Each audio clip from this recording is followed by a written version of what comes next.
Kila siku tunachagua vitu. Tunachagua simu, chakula, mavazi, hata mahali pa kununua bidhaa zetu. Lakini mara nyingi hatuchagui kwa sababu ya bei au bidhaa yenyewe. Tunachagua kwa sababu ya brandi.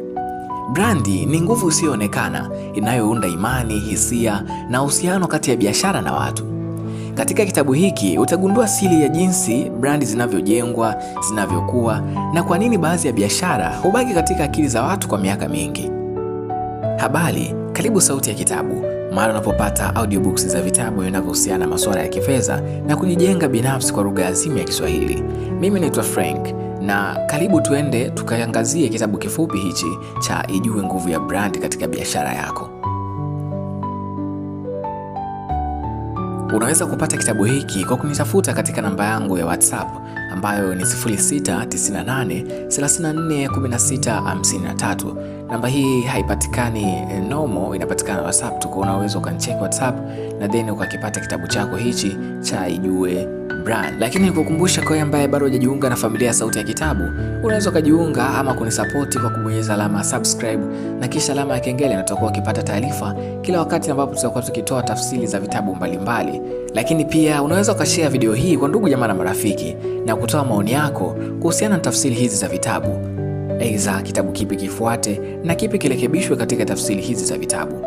Karibu tuanze kitabu hiki cha Ijue Brand.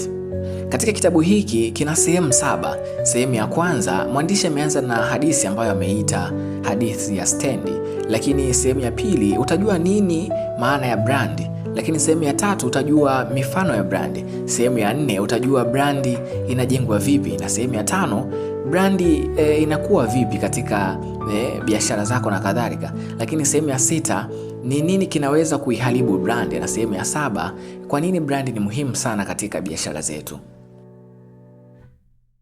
Sehemu ya kwanza, hadithi ya stendi. Asubuhi nyingi maisha ya watu wa jiji huanza kwa namna ile ile.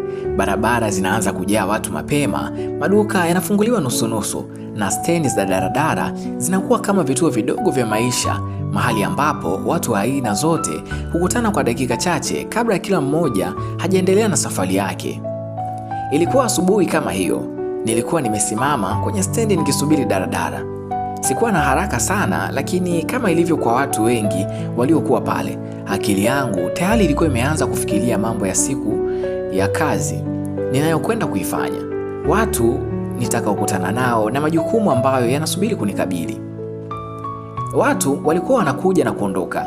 Wengine walikuwa wanapiga simu, wengine wanazungumza kwa sauti ya chini, na wengine walikuwa kimya kabisa wakitazama barabara kama mimi.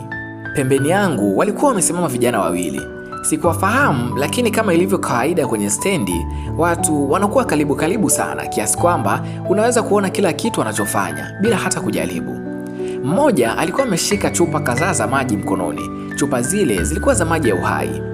Ile chupa inayojulikana sana madukani. Nembo yake ilikuwa wazi, rangi zake zilionekana hata kwa mbali, na jina lile lilikuwa la kawaida kabisa machoni mwa watu wengi. Kijana wa pili alikuwa na maji pia, lakini si kwenye chupa ya kiwandani. Alikuwa na dumu la kawaida la plastiki, lile ambalo watu hutumia kubeba maji kutoka bomba tu ama kisimani. Hakukuwa na nembo juu yake, hakukuwa na jina, hakukuwa na kitu kinachoeleza chochote kuhusu yaliyomo ndani yake. Kwa mtu anayepita haraka, maji ni maji tu, lakini wakati mwingine vitu vidogo sana vinaanza kufunua tofauti kubwa. Baada ya kusimama kwa dakika kadhaa, nikahisi kiu. Si ile kiu kali sana, lakini ile kiu ya kawaida ambayo inakufanya utamani kunywa kitu kidogo kabla ya kuendelea na siku. Kwa bahati nzuri, muuza maji alikuwa anapita karibu. Nilimuita, "Bosi, nipe maji ya 500. Alisimama, nikatoa noti ya shilingi 10,000 kutoka mfukoni na nikampatia. Alipochukua, alitazama kwa sekunde chache kisha akasema kwa sauti ya kawaida, "Sina chenchi." Kwa Tanzania hilo si jambo la kushangaza hata kidogo. Ni sehemu ya maisha ya kila siku. Unaweza kuwa na pesa mkononi, lakini kama hakuna chenchi, unajikuta huwezi kununua kitu kidogo unachohitaji. Tukatazamana kidogo. Nilijua angeweza kutafuta mtu wa kubadilisha pesa, na hilo lingeweza kuchukua muda. Wakati mwingine muuza bidhaa anaweza kuzunguka watu 3 au 4 akitafuta chenchi. Sikutaka kumpotezea muda wala kupoteza muda wangu. Nikamwambia tu kwa utulivu, "Sawa, nenda tu, nitanunua mbele ya safari." Akaendelea na safari yake akipita watu wengine waliokuwa stendi. Nilifikiri tukio lile limeisha, lakini ndipo jambo ambalo sikulitarajia lilitokea. Yule kijana aliyekuwa na dumu la maji alinigeukia. Alionekana mtu wa kawaida kabisa, labda msafiri kama mimi anayekwenda kazini au chuoni. Akasema kwa sauti ya kirafiki, "Bro, una kiu? Unaweza kunywa haya hapa." Akanyoosha dumu lake kunielekea. Kwa nje ilikuwa ni ofa nzuri sana. Mtu ambaye hanifahamu kabisa alikuwa tayari kushiriki maji yake na mimi. Lakini ndani ya sekunde chache sana akili yangu ilianza kufanya kazi kwa kasi. Nilijiuliza maswali mengi kimya kimya. Maji haya yametoka wapi? Yamechotwa lini? Chombo hiki kimeoshwa vipi? Na kama nikinywa, je, ni salama kweli? Maswali haya hayakuchukua muda mrefu, ni sekunde chache tu, lakini sekunde hizo ndizo zilikuwa muhimu sana. Wakati bado nafikiria, yule kijana mwingine aliyekuwa na chupa za maji ya uhai naye akasema kwa urahisi kabisa, "Kama unataka unaweza kunywa haya." Hakusema mengi, hakujitetea, hakueleza ubora wake, hakutoa hoja yoyote. Alishika tu ile chupa na kunyoosha mkono kunielekea. Na kilichotokea baada ya hapo kilikuwa cha haraka sana. Bila kufikiria sana, mkono wangu ulienda moja kwa moja kwenye ile chupa ya maji ya uhai. Nilichukua, nikafungua na nikanywa, na maisha yakaendelea. Lakini baadaye nilianza kufikiria tukio lile kwa kina. Kwa nini nilichagua maji yale ya uhai? Je, kwa sababu yalikuwa baridi zaidi? Hapana. Je, kwa sababu nilijua ladha yake siku hiyo? Hapana. Je, kwa sababu nilijua kwa uhakika kuwa yalikuwa bora zaidi kuliko yale ya kwenye dumu? Sikuwa na uthibitisho wowote, lakini bado nilichagua yale ya kwenye chupa ya uhai. Sababu halisi ilikuwa moja tu, nilikuwa ninalijua jina lake. Nilikuwa nimeona chupa ile mara nyingi sana madukani, nilikuwa nimeiona kwenye matangazo, na hata nilikuwa nimeona watu wengine wakiwa wameyanunua. Bila kujua, akili yangu ilikuwa tayari imeunda picha fulani kuhusu maji yale, picha ya usalama, picha ya usafi na picha ya kuaminika zaidi. Na hapo ndipo nilipogundua jambo moja muhimu sana kuhusu biashara. Watu wengi huzani wateja hufanya maamuzi yao kwa kutumia mantiki, lakini mara nyingi sana ukweli ni tofauti. Wateja hufanya maamuzi yao kwa kutumia hisia za uaminifu ambazo zimejengwa ndani yao kwa muda mrefu zaidi.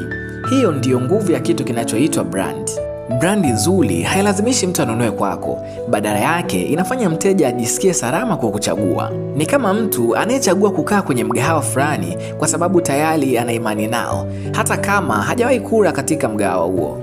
Na pia ni kama mtu anayechagua daktari fulani kwa sababu watu wengi wanamsema vizuri, hata kabla hajawahi kukutana naye. Na pia ni kama mtu anayechagua duka fulani kwa sababu mara nyingi bidhaa zake zimekuwa nzuri. Katika maisha ya kila siku, maamuzi haya hutokea haraka sana kiasi kwamba hata hatuyafikirii. Lakini kwa upande wa biashara, hayo ndiyo maamuzi yanayoamua nani atafanikiwa na nani atabaki akipambana. Na yote huanza na kitu kimoja, kuaminika. Na kuaminika huko ndiko kunakojenga polepole mpaka kunakuwa kile tunachokiita brand. Sehemu ya pili, brandi ni nini haswa? Baada ya tukio lile la stendi, nilianza kutazama biashara kwa macho tofauti kidogo. Kwa nje kile kilichotokea kilikuwa kidogo sana. Mtu alitoa maji, mwingine pia akatoa maji, kisha nikafanya uchaguzi wangu. Hakukuwa na matangazo, hakukuwa na mabishano, na hakukuwa na ushindani wowote ule. Lakini ndani ya tukio lile dogo kulikuwa na jambo kubwa sana lililokuwa likifanya kazi kimya kimya. Kitu hicho ndicho tunachokiita brand. Tatizo ni kwamba watu wengi wanapotaja neno brand wanamaanisha vitu visivyo sahihi kabisa. Mara nyingi mtu akisema brand, watu hufikiria haraka mambo kama nembo nzuri, rangi zinazovutia au jina la biashara linalosikika vizuri. Ndiyo, vitu hivyo vina nafasi yake pia, lakini ukweli ni kwamba hivyo si brand yenyewe. Hivyo ni alama za nje tu za kitu kikubwa zaidi kinachoendelea ndani ya akili za watu. Ukitaka kuelewa brand vizuri, fikiria hali hii ya kawaida ya maisha. Ukienda sokoni au dukani kununua bidhaa, mara nyingi utakuta kuna chaguzi nyingi sana. Kuna sabuni nyingi, kuna vinywaji vingi, kuna simu nyingi, kuna viatu vingi, lakini ajabu ni kwamba watu wengi hawasimami pale pale wakilinganisha kila kitu kwa kina. Badala yake, wanachagua haraka haraka sana. Mtu anaingia dukani na kusema, "Nipe ile niliyokuwa nachukua," au nipe ile ya kampuni fulani. Hapo ndipo siri ya brandi inaanza kuonekana, kwa sababu kile mtu alichokitaja si tu bidhaa. Ufafanuzi wa brandi kwa lugha rahisi. Brandi ni picha inayokaa ndani ya akili ya mtu anaposikia jina lako. Ni hisia, ni kumbukumbu na ni kiwango cha uaminifu. Na muhimu zaidi, brandi haipo mikononi mwa mmiliki wa biashara, ipo mikononi mwa watu wanaofikiria biashara hiyo. Mtu anaweza kutumia mamilioni kutengeneza nembo nzuri sana, lakini kama watu hawana imani na biashara yake, bado hatakuwa na brandi yenye nguvu. Kwa upande mwingine, kuna biashara nyingi sana ambazo hata nembo zao si za kuvutia sana, lakini watu wanaziamini kwa sababu ya uzoefu wao, na biashara hizo zimekuwa nzuri kwa muda mrefu. Hapo ndipo brandi inapoanza kujengwa kweli. Fikiria mifano rahisi wa maisha ya kila siku.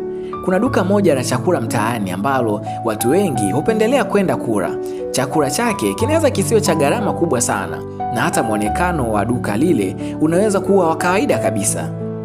Lakini watu wanaendelea kwenda pale kila siku. Kwa nini? Kwa sababu wanajua kitu kimoja, chakula chake huwa kizuri kila mara. Wamezoea, wanaamini, wamejenga uhusiano wa kimya kimya na biashara ile. Kwa maneno mengine, duka lile lina brandi ndani ya akili za watu wa mtaa huo. Brandi kwa hiyo si kitu kinachozaliwa mara moja, ni kitu kinachojengwa polepole kupitia uzoefu wa mara kwa mara. Kila wakati mtu anapokutana na biashara yako, akili yake inaongeza kipande kidogo cha taarifa kuhusu wewe. Akinunua na kuridhika, imani inaongezeka. Akinunua na kukatishwa tamaa, imani inapungua. Baada ya muda, vipande hivyo vidogo vya uzoefu vinakaa pamoja na kuunda picha kamili, na picha hiyo ndiyo brandi yako. Katika dunia ya biashara ya kisasa, brandi imekuwa moja ya mali muhimu zaidi. Watu wengi wakisikia jina labda Apple Inc. hawafikirii tu simu ama kompyuta, wanafikiria ubunifu, ubora wa hali ya juu na mtindo wa kisasa. Jina la Coca-Cola Company mara nyingi huleta hisia za furaha, marafiki na nyakati za pamoja. Hata hapa Tanzania, mtu akitaja Azam, watu wengi tayari wanakuwa na picha fulani kichwani. Kampuni kubwa ya ndani ya nchi inayohusishwa na vyakula, vinywaji na michezo pia. Hizo picha hazikutokea kwa bahati, zilijengwa kwa miaka mingi kupitia maamuzi madogo madogo ya biashara. Hapo ndipo watu wengi wanakosea wanapoanza kuelewa vibaya. Wengine hufikiria brandi ni kitu cha makampuni makubwa pekee, lakini ukweli ni kwamba brandi ipo hata kwenye biashara ndogo sana. Mama anayeuza chapati mtaani ana brand. Fundi anayekarabati simu ana brand. Mpishi wa mgahawa mdogo ana brand pia. Hata mtu anayefanya kazi za freelancer mtandaoni ana brand. Swali si kama una brand, ila inaweza kuwa brand ya kuaminika, na pia inaweza kuwa brand ya kawaida, ama inaweza kuwa brand ambayo watu wanajaribu kuepuka. Hicho ndicho kinachoamua kama biashara yako itakuwa na wateja wanaorudi tena au wateja wa kupita tu. Kwa hiyo, unapofikiria kuhusu brand, usianze kufikiria nembo kwanza. Anza kufikiria swali moja na rahisi sana. Je, mtu anapokumbuka jina la biashara yangu, anahisi nini? Hisia hiyo ndio msingi wa brand yako, na kadiri unavyojifunza kujenga kwa makusudi, ndivyo biashara yako inavyoanza kupata nguvu ambayo si rahisi kuonekana kwa macho, lakini inaathiri sana maamuzi ya watu. Hiyo ndiyo nguvu ya brand. Sehemu ya 3, mifano ya brand. Ili kuelewa brandi vizuri zaidi, wakati mwingine ni rahisi kuangalia mifano halisi, kwa sababu brandi si wazo la nadharia tu, ni kitu kinachoonekana wazi katika maisha ya kila siku. Ukitembea barabarani, ukiingia dukani, au hata ukiangalia simu yako, utagundua kuwa kuna majina fulani ambayo tayari yana nafasi maalum ndani ya akili za watu. Majina hayo hayana nguvu kwa sababu tu ya bidhaa wanazouza. Nguvu yao ipo katika maana ambayo watu wameanza kuihusisha na majina hayo, na mara nyingi sana maana hiyo hujengwa kwa muda mrefu sana. Tuanze na mfano maarufu duniani. Watu wengi wakisikia jina la Apple Inc., jambo la kwanza hawafikirii ni simu tu au kompyuta. Wanafikiria kitu kikubwa zaidi: ubunifu, ubora na mtindo wa kisasa. Ni ajabu kidogo ukifikiria kwa makini, kwa sababu kiufundi kuna makampuni mengi duniani yanayotengeneza simu na kompyuta nzuri sana. Baadhi hata zina uwezo mkubwa zaidi kwa upande wa teknolojia. Lakini bado kuna watu ambao wapo tayari kulipa bei kubwa zaidi kwa bidhaa za Apple Inc. Kwa nini? Kwa sababu wanachonunua si kifaa tu, wananunua hisia ya kuwa sehemu ya kitu fulani tofauti. Apple imejengwa picha ya kuwa kampuni inayofikiria tofauti, kampuni ya watu wabunifu, kampuni ya watu wanaopenda ubora na muundo mzuri. Kwa hiyo mtu anaponunua bidhaa yao, mara nyingi anahisi kama anajiunga na mtazamo fulani wa maisha. Hiyo ndiyo nguvu ya brand. Mfano mwingine mzuri ni Coca-Cola Company. Ukifikiria kwa upande wa bidhaa peke yake, Coca-Cola ni kinywaji cha sukari kama vinywaji vingine vingi duniani. Lakini ukiangalia jinsi brand yao imejengwa, utaona kuwa wamefanya kitu tofauti kabisa. Katika matangazo yao, mara nyingi utaona picha za watu wakicheka, marafiki wakikaa pamoja, familia zikiwa mezani, au watu wakisherehekea jambo fulani. Kwa hiyo, baada ya miaka mingi ya mawasiliano kama hayo, jina Coca-Cola halileti tu picha ya kinywaji, linaleta picha ya furaha pamoja na kumbukumbu nzuri za maisha. Na hilo ndilo linalofanya watu wengi wachague kinywaji hicho hata kama kuna vingine vingi karibu. Lakini brand si jambo la makampuni makubwa ya kimataifa pekee. Hata hapa Tanzania kuna mifano ya kuvutia sana. Fikiria kampuni ya Azam Group. Miaka mingi iliyopita watu wengi walijua Azam kwa bidhaa chache sana, lakini polepole kampuni hiyo ilianza kuonekana kwenye maeneo mengi zaidi ya maisha ya watu. Leo jina Azam linaonekana kwenye vyakula, vinywaji, maziwa, juisi, television na hata michezo kupitia klabu na vituo vya habari. Lakini jambo la kuvutia si tu wingi wa bidhaa walizonazo, ni jinsi watu wengi wanavyoanza kuhusisha jina Azam na kitu fulani cha ndani ya nchi, kitu kinachotengenezwa hapa na kinacholenga Watanzania. Kwa hiyo wanapotoa bidhaa mpya, watu wengi hawaanzi na mashaka makubwa sana. Tayari kuna kiwango fulani cha uaminifu kilichojengwa. Hiyo ndiyo nguvu ya brand inayofanya kazi kimya kimya. Biashara ndogo, brand kubwa akilini mwa watu. Wakati mwingine mfano bora zaidi ya kuelewa brand haitoki kwa makampuni makubwa, inatoka kwenye biashara ndogo ambazo watu hukutana nazo kila siku. Fikiria mtaa mmoja wa kawaida. Katika mtaa huo kunaweza kuwa na mafundi watatu wanaotengeneza simu. Wote wanaweza kuwa na ujuzi unaofanana, lakini baada ya muda utaona watu wengi wanapeleka simu zao kwa fundi mmoja tu. Ukiwauliza kwa nini wanamchagua fundi yule, majibu yao mara nyingi yatakuwa, huyu ni wa uhakika, ukiacha simu yako hapa hutapata shida, anajua kazi yake na hakupandishi bei bila sababu. Ukisikiliza majibu hayo kwa makini, utaona jambo moja: watu hawazungumzii tu kuhusu ujuzi wake, wanazungumzia imani waliojenga kwake, na hiyo ndiyo brand yake. Si lazima awe na nembo, si lazima awe na matangazo, lakini ndani ya akili za watu wa eneo lile tayari kuna picha iliyojengwa kuhusu yeye, na picha hiyo ndiyo inayomletea wateja kila siku. Ukweli muhimu: brandi si kitu kinachotokea kwa bahati, lakini pia si kitu kinachotegemea ukubwa wa biashara. Brand inaweza kujengwa na mtu yeyote ambaye anaelewa jambo moja muhimu sana: kila uzoefu wa mteja ni sehemu ya hadithi ya biashara yako.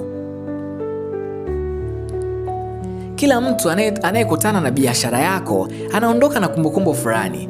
Inaweza kuwa kumbukumbu nzuri, inaweza kuwa kumbukumbu ya kawaida, au inaweza kuwa kumbukumbu mbaya. Baada ya muda, kumbukumbu hizo zinakusanya na kuunda picha kamili ndani ya akili za watu, na picha hiyo ndiyo brand yako. Ndiyo maana baadhi ya biashara hukua haraka sana bila kutumia matangazo mengi, na nyingine hupambana sana hata kama zinajaribu kujitangaza kila mahali. Tofauti mara nyingi haipo kwenye bidhaa.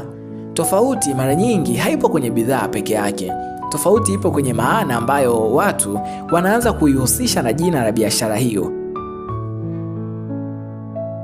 Sehemu ya 4: jinsi brandi inavyojengwa. Kuna dhana moja ambayo mara nyingi huwapotosha watu wengi wanaoanza biashara.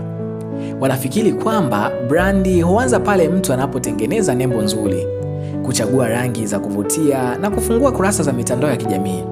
Lakini ukweli ni kwamba brandi huanza muda mrefu kabla ya mambo hayo yote. Brandi huanza kwenye swali moja rahisi sana ambalo wafanyabiashara wengi hawajiulizi kwa kina. Swali hilo ni, biashara yangu ipo kwa ajili ya nini hasa? Hili linaonekana kama swali rahisi, lakini ukikaa na wafanyabiashara wengi utagundua kuwa majibu yao mara nyingi ni ya juu sana. Mtu atasema anauza chakula, mwingine atasema anauza simu, mwingine atasema anatoa huduma ya usafiri, lakini majibu hayo bado hayajagusa kiini halisi. Kwa sababu ukweli ni kwamba watu hawatafuti tu bidhaa, wanatafuta suluhisho la tatizo fulani katika maisha yao. Mtu hununua chakula kwa sababu ana njaa na anataka kitu kitakachomridhisha. Mtu hununua simu kwa sababu anataka kuwasiliana na watu wake au kufanya kazi. Mtu hupanda usafiri kwa sababu anataka kufika mahali fulani kwa haraka na kwa usalama.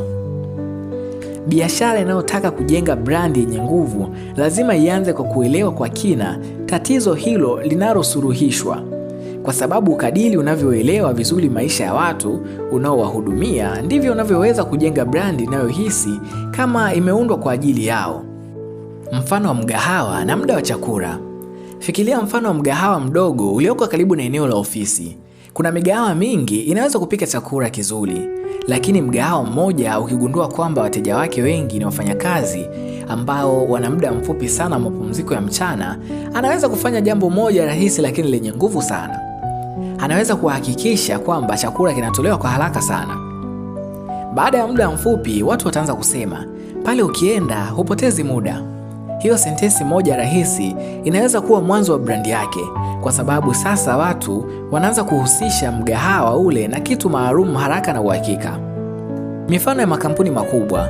Watu wengi wanaovutiwa na bidhaa za Apple wanathamini sana vitu viwili, urahisi wa kutumia na muundo unaopendeza. Ndio maana bidhaa zao mara nyingi hutengenezwa kwa lengo la kuwa rahisi sana kutumia hata kwa mtu ambaye si mtaalamu wa teknolojia. Kampuni ya Nike imejenga brandi yake juu ya wazo moja lenye nguvu sana: kuhamasisha watu kusukuma mipaka yao. Kujua wateja wako vizuri. Baada ya kuelewa vizuri kusudi la biashara yako, hatua inayofuata ni kujua vizuri watu unaowahudumia. Wafanyabiashara wengi wanapofungua biashara wanafikiria kuwa wateja wao ni kila mtu, lakini ukweli ni kwamba biashara inayojaribu kumridhisha kila mtu mara nyingi huishia kutomridhisha mtu yeyote kwa kiwango cha juu. Brandi yenye nguvu hujengwa pale ambapo biashara inaelewa vizuri sana kundi fulani la watu. Kwa mfano, duka la nguo linaweza kuamua kuzingatia zaidi vijana wanaopenda mitindo ya kisasa. Hiyo ina maana kila kitu, kuanzia aina ya nguo, mapambo ya duka, mpaka picha zinazowekwa kwenye mitandao ya kijamii, vitazungumza lugha kwa ajili ya vijana hao.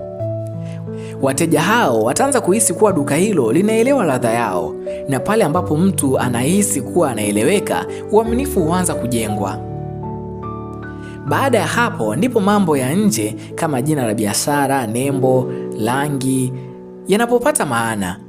Hivi vitu ni kama alama zinazosaidia watu kukutambua kwa haraka, lakini kama msingi wa brandi hujajengwa vizuri, hata nembo nzuri sana haiwezi kubeba biashara kwa muda mrefu. Ni sawa na nyumba yenye rangi nzuri lakini msingi wake ni dhaifu. Mwisho wa siku, brandi yenye nguvu hujengwa zaidi na matendo ya kila siku kuliko maneno makubwa. Kila mteja anayekutana na biashara yako anaongeza kipande kidogo katika picha ya brandi yako. Akipewa huduma nzuri, picha inakuwa nzuri zaidi. Akipewa huduma mbaya, picha inaanza kupasuka. Baada ya muda, picha hiyo huanza kusimama peke yake ndani ya akili za watu, na hapo ndipo brandi yako inapoanza kufanya kazi hata pale ambapo haupo. Wateja wanaanza kukuambia wengine, na wakati mwingine hata wanakutetea pale mtu mwingine anaposema kitu kibaya kuhusu biashara yako. Hapo ndipo biashara inaanza kuwa na kitu ambacho ni vigumu sana kununua. Sehemu ya 5: jinsi brandi inavyokuwa. Kujenga brandi ni hatua moja, lakini kuifanya brandi ikue na kuanza kuishi ndani ya maisha ya watu wengi ni hatua nyingine kabisa. Biashara nyingi huanza vizuri, wateja wachache wanaridhika, marafiki wanapendekeza kwa marafiki zao, na polepole jina linaanza kusikika. Lakini kufika hatua ambayo watu wengi wanaitambua brandi yako na kuizungumza bila hata wewe kuwepo, hiyo ni safari ambayo inahitaji uelewa na subira. Brandi haikui kwa bahati, inakuwa kwa sababu kuna vitu fulani vinafanyika kwa uthabiti na kwa muda mrefu. Nguvu ya hadithi. Moja ya mambo yenye nguvu zaidi katika kukuza brandi ni jambo ambalo watu wengi hulipuuza: hadithi. Binadamu kwa asili hupenda hadithi. Tangu zamani sana, kabla hata ya vitabu na mitandao ya kijamii, watu walikuwa wakikaa pamoja wakisimuliana hadithi. Kwanza, hufanya watu wakumbuke. Pili, hufanya watu wahisi kitu. Ndiyo maana katika dunia ya biashara, hadithi mara nyingi huwa na nguvu zaidi kuliko matangazo ya kawaida. Mtu anaweza kusahau bei ya bidhaa fulani, anaweza kusahau hata sifa zake, lakini ni vigumu sana kusahau hadithi nzuri. Fikiria jinsi kampuni ya Coca-Cola ilivyotumia hadithi katika kujenga brandi yake kwa zaidi ya karne moja. Matangazo yao mara nyingi hayaanzi kwa kueleza viungo vya vinywaji. Badala yake yanaonyesha watu wakifurahia maisha na marafiki, wakikaa pamoja, familia zikisherehekea sikukuu, au watu wakicheka pamoja. Baada ya muda mrefu, watu wanaanza kuhusisha Coca-Cola na nyakati hizo za furaha. Kwa hiyo mtu anaponunua kinywaji hicho, mara nyingi anahisi kama ananunua sehemu ya hisia hizo. Hata katika biashara ndogo, hadithi zinaweza kuwa na nguvu kubwa sana. Fikiria duka la mikate ambalo mmiliki wake anaamua kushiriki safari yake mitandaoni. Anaeleza jinsi alivyoanza kuoka mikate nyumbani kwa kutumia oven ndogo, anaonesha changamoto alizopitia mwanzoni, makosa aliyofanya, na jinsi wateja wachache wa mwanzo walivyompa moyo wa kuendelea. Watu wanaosoma hadithi hiyo wanaanza kuona kitu zaidi ya mikate. Wanaona jitihada za mtu, ndoto na safari yake, na pale ambapo watu wanaanza kuhisi uhusiano wa kibinadamu na biashara. Mapendekezo ya watu, nguvu ya kiasili. Brandi pia hukua kwa sababu watu wanaanza kuzungumza kwa wengine. Katika maisha ya kila siku, mapendekezo ya watu yana nguvu kubwa sana. Mtu akikwambia mgahawa fulani una chakula kizuri, kuna uwezekano mkubwa utaenda kujaribu kuliko kama ungeona tangazo tu. Hii ni kwa sababu mapendekezo ya watu yanajengwa juu ya imani. Ndiyo maana huduma bora ni moja ya njia zenye nguvu zaidi za kukuza brand. Mteja aliyeridhika haondoki tu na bidhaa, mara nyingi anaondoka na hadithi ya kuwaambia wengine. Jaribu pale, wanahudumia vizuri sana. Nilipeleka simu yangu kwa fundi yule, alinishughulikia vizuri sana. Sentensi kama hizo zinaweza kusafiri haraka sana ndani ya jamii, na kila sentensi kama hiyo inaongeza nguvu kidogo kwenye brand yako. Mitandao ya kijamii, injini ya ukuaji. Katika dunia ya leo, mitandao ya kijamii imeongeza kasi ya mchakato huu. Jukwaa kama Instagram, Facebook na TikTok yamebadilisha kabisa jinsi brandi zinavyokuwa. Zamani biashara ilihitaji matangazo ya gharama kubwa ili watu wengi wajue kuhusu bidhaa zake, lakini leo hadithi moja tu nzuri au video moja ya kuvutia inaweza kufikia kwa maelfu ya watu ndani ya muda mfupi sana. Muhimu kuhusu mitandao ya kijamii. Watu wengi wanafikiri kinachofanya brandi ikue ni kuweka posti nyingi sana, lakini ukweli ni kwamba kinachofanya brandi ikue ni uthabiti wa ujumbe. Watu wanahitaji kuona mara nyingi ili waweze kukukumbuka, na wanahitaji kuona ujumbe unaofanana ili waanze kukuamini. Ikiwa leo brandi yako inaonekana ya kifahari, kesho inaonekana ya ucheshi, na kesho kutwa inaonekana ya bei nafuu sana, watu wanaanza kuchanganyikiwa. Lakini kama kila wanapokuona wanahisi kitu kile kile, polepole brandi yako inaanza kujenga sura imara ndani ya akili zao. Ushirikiano, nguvu ya pamoja. Jambo lingine linalokuza brandi kwa nguvu sana ni ushirikiano. Biashara inaposhirikiana na biashara nyingine ambazo tayari zina uaminifu kwa wateja, mara nyingi uaminifu huo huanza kuhamia pia. Kwa mfano, mpiga picha anaweza kushirikiana na duka la nguo. Wanaweza kupiga picha nzuri za mitindo ya mavazi na kuzishirikisha mitandaoni. Wateja wa duka la nguo wanamgundua mpiga picha na wateja wa mpiga picha wanagundua duka la nguo. Polepole brandi zote mbili zinaanza kukua pamoja. Mwisho wa yote, kitu kinachokuza brandi kwa nguvu zaidi ni jambo moja rahisi sana ambalo biashara nyingi hulipuuzia: kujali sana uzoefu wa wateja. Mteja anapoingia kwenye biashara yako, kila kitu anachokiona na kukipitia kinakuwa sehemu ya hadithi yake kuhusu wewe, anavyopokelewa, anavyohudumiwa na anavyoondoka. Kama uzoefu huo ni mzuri, anaondoka na hisia nzuri, na hisia hizo ndizo zinazogeuka kuwa maneno anayowaambia wengine, na maneno hayo ndiyo yanayokuwa polepole mpaka brandi yako inaanza kuishi ndani ya mazungumzo ya watu. Sehemu ya 6. Nini kinaweza kuharibu brand? Kujenga brand ni safari ndefu sana. Mara nyingi huchukua miaka mingi ya kufanya mambo sahihi mara kwa mara mpaka watu waanze kukuamini kwa dhati.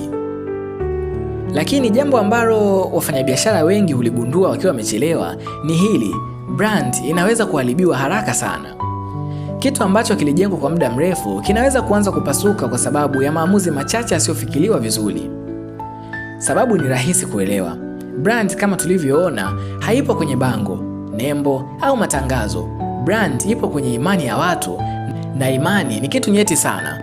Inajengwa polepole, lakini ikivunjika, kuirudisha huwa ni vigumu zaidi kuliko kuijenga mara ya kwanza.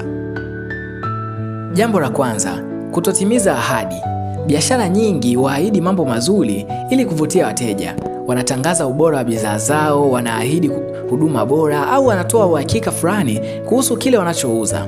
Lakini tatizo linaanza pale ambapo maneno yao hayalingani na uhalisia wa kile mteja anachokipata.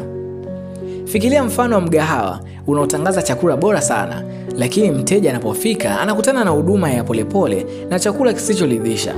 Mara ya kwanza anaweza kuvumilia, lakini kama uzoefu huo unajirudia, mteja huyo ataondoka kimya kimya na hata arudi tena. Na mara nyingi hata uambia mgahawa ule moja kwa moja, atamwambia marafiki zake.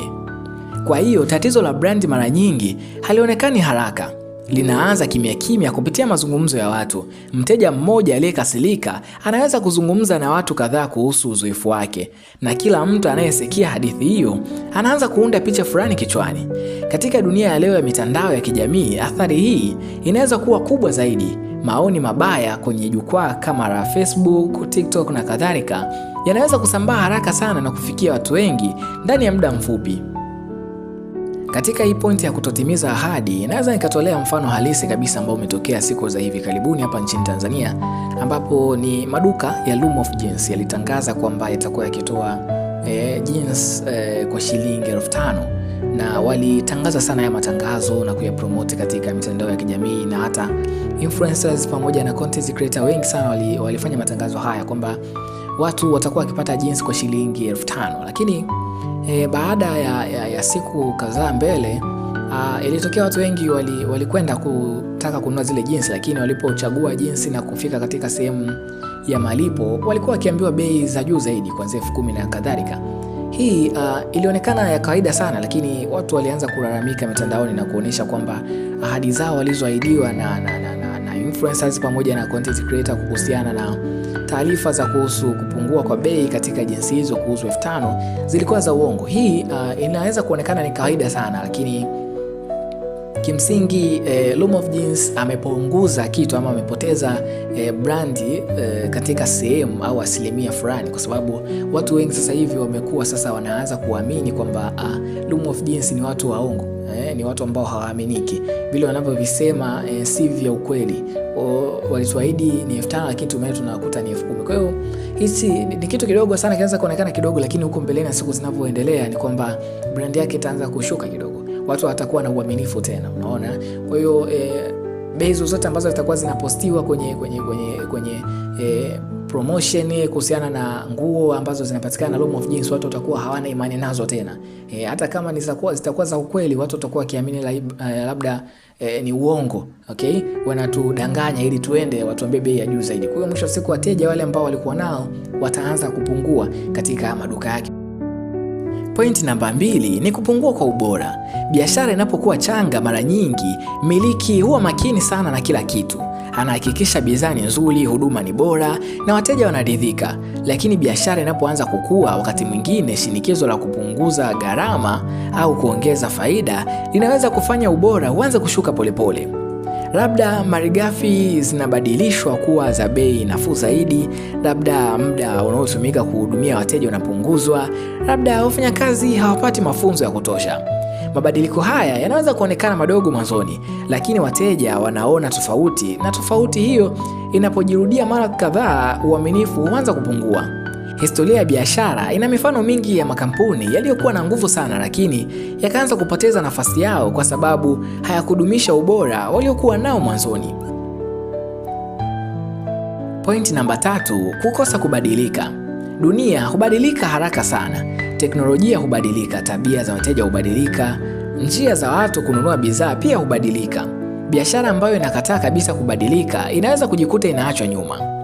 Hii haimaanishi kubadilisha kila kitu kuhusu brandi yako, lakini ina maana ya kuwa tayari kuboresha njia unazotumia kuwasiliana na wateja na kutoa huduma. Kwa mfano, miaka mingi iliyopita biashara nyingi hazikuona umuhimu wa kuwepo mtandaoni. Lakini leo watu wengi wanapenda kwanza kutafuta taarifa kuhusu biashara kupitia mitandao ya kijamii kabla hata hawajafika dukani. Biashara inayopuuza kabisa mabadiliko kama haya inaweza kuanza kupoteza wateja bila hata kuelewa kwa nini. Point namba 4, kupoteza uaminifu kwa watu. Lakini kati ya mambo yote yanayoweza kuharibu brand, labda hatari kubwa zaidi ni kupoteza uaminifu wa watu. Uaminifu ukivunjika kwa sababu ya udanganyifu au kupotosha, madhara yake huwa makubwa sana. Katika enzi ya habari kusambaa haraka, ukweli huwa unajulikana mapema au baadaye. Na pale ambapo watu wanahisi kuwa wamepotoshwa, mara nyingi hawarudi tena kwa urahisi. Ndio maana biashara zenye brandi imara hujaribu sana kulinda jambo moja kuliko yote: uaminifu wa wateja wao. Ukweli mkubwa: mwisho wa siku watu hawatarajii ukamilifu, lakini wanathamini sana uwazi na uaminifu. Hiyo ndiyo sababu brandi yenye nguvu sio ile ambayo haikosei kamwe, ni ile ambayo hata ikikosea watu bado wanaamini kuwa inajaribu kufanya jambo sahihi. Sehemu ya 7. Kwa nini brandi ni muhimu sana?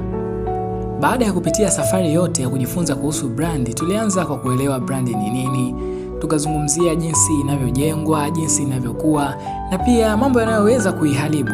Sasa tunafikia kwenye swali la mwisho lakini muhimu zaidi. Kwa nini brandi ni muhimu sana?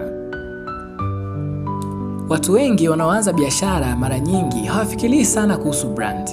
Wanawaza zaidi kuhusu vitu vinavyoonekana moja kwa moja, kama bidhaa, bei, mahali pa kuuza na faida watakayopata. Hayo yote ni muhimu, lakini kuna kitu kimoja ambacho kinaweza kubadilisha kabisa nguvu ya biashara bila kuonekana kwa macho: brand. Brand ina uwezo wa kufanya biashara iwe tofauti hata kama bidhaa zake zinafanana na za wengine. Fikiria mfano rahisi sana wa maisha ya kila siku. Simu za mkononi zipo nyingi sana duniani. Kuna makampuni nyingi zinazotengeneza simu zenye uwezo unaokaribiana sana. Lakini pamoja na ushindani huo, kuna watu ambao wakihitaji simu mpya hawaanzi hata kuangalia kila chaguo lililopo sokoni.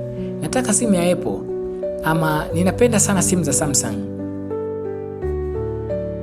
Katika hatua hiyo, maamuzi yao tayari yameathiriwa na nguvu ya brand. Hata kama simu nyingine zinaweza kuwa na uwezo sawa au hata bora, brand tayari imeunda nafasi maalum ndani ya akili ya mteja. Brand inapokuwa imara inafanya mambo mengi, na haya ni miongoni mwake. 1. Brand hupunguza kazi ya kuwashawishi watu. Biashara isiyojulikana mara nyingi hulazimika kueleza kila kitu kuanzia mwanzo. Kwa nini bidhaa yao ni nzuri, kwa nini watu wanapaswa kuamini, na kwa nini wanapaswa kuchagua wao badala ya wengine. Lakini brandi iliyojengwa vizuri tayari imefanya kazi hiyo mapema. Wateja wanapokutana nayo tayari wana picha fulani akilini. 2. Brandi ina uwezo wa kuongeza thamani ya biashara. Biashara yenye bidhaa nzuri lakini isiyo na brandi imara mara nyingi inategemea sana bei ili kushindana na wengine. Lakini biashara yenye brand inayoheshimiwa inaweza kuuza bidhaa kwa bei ya juu zaidi kuliko washindani wake, na bado wateja wakaendelea kununua. Hii hutokea kwa sababu wateja hawalipi tu bidhaa yenyewe, wanalipa pia uhakika na hisia na imani walionayo kuhusu brandi hiyo. Hiyo ndio sababu bidhaa za kampuni kama vile Nike au Adidas mara nyingi huwa ghali sana kuliko bidhaa zisizojulikana sana. Hata kama zote ni viatu au nguo za michezo, watu wengi hawalipi tu kwa ajili ya kiatu, wanalipia pia maana na hadithi inayokuja na brandi hiyo. Tatu, brandi ina athari kubwa sana ndani ya biashara yenyewe. Inasaidia kuvutia watu wazuri kufanya kazi katika kampuni. Watu wengi wanapenda kufanya kazi katika biashara ambayo ina sifa nzuri na inayoheshimiwa. Brandi pia husaidia kujenga uaminifu kwa washirika wa biashara, wawekezaji na jamii kwa ujumla. Kwa hiyo, brandi haifanyi kazi tu kwa upande wa wateja, inagusa karibu kila sehemu ya maisha ya biashara. Brandi ni urithi.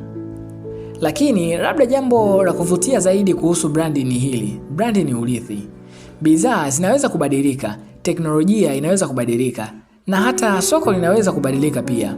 Lakini brandi yenye nguvu inaweza kuendelea kuishi kwa muda mrefu sana. Kuna makampuni duniani ambayo yamekuwepo kwa zaidi ya miaka 100, na moja ya sababu kubwa iliyowasaidia kuendelea kuishi ni brandi walioijenga kwa muda mrefu. Brandi huwa kama hadithi inayoendelea kuandikwa kila siku kupitia uzoefu wa wateja. Maamuzi ya kampuni ni jinsi biashara inavyoshirikiana na dunia inayoizunguka, na kila siku ambayo biashara inafanya jambo sahihi, hadithi hiyo inaongezeka nguvu kidogo zaidi.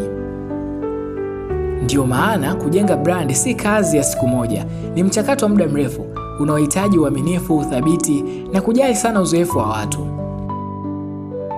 Lakini kwa wale wanaovumilia safari hiyo, brandi inaweza kuwa moja ya mali yenye thamani kubwa zaidi ambayo biashara inaweza kuwa nayo. Kwa sababu mwisho wa siku, watu wanaweza kusahau matangazo walioyaona, wanaweza kusahau hata baadhi ya bidhaa walizonunua. Lakini ni vigumu sana kusahau jinsi brand fulani ilivyowafanya wahisi. Nipende kukupa hongera na kukushukuru kwa dhati wewe ambaye umesikiliza toka dakika ya kwanza mpaka tumemaliza kitabu hichi cha Ijue Brand. Lakini kukumbusha, unaweza kuendeleza maarifa haya kwa kusoma zaidi na zaidi kitabu hiki, na kinapatikana kwangu kwa shilingi 7,000 za Kitanzania. Unaweza kuwasiliana nami kupitia nambari zangu za WhatsApp hizi 0698 34 16 53. Namba hii inapatikana WhatsApp pekee, haipatikani kwa SMS za kawaida ama kwa normal calls. Kwa hiyo unaweza ukanicheki WhatsApp then ukajipatia nakala ya kopi ya kitabu chako cha Ijue Brand. Lakini kukumbusha kwa ambaye bado hujajiunga na familia ya kitabu, unaweza kubonyeza alama ya subscribe na kisha alama ya kengele, na utakuwa ukipata taarifa kila wakati tukiupload vitabu, tafsiri za vitabu mbalimbali. Na wiki ijayo ama Ijumaa ya wiki ijayo tutaendelea na mwendelezo wa kitabu cha Atomic Habits. Na kutakia wakati mema. Mimi naitwa Frank, tukutane tena wiki ijayo panapo majaliwa ya Mwenyezi Mungu.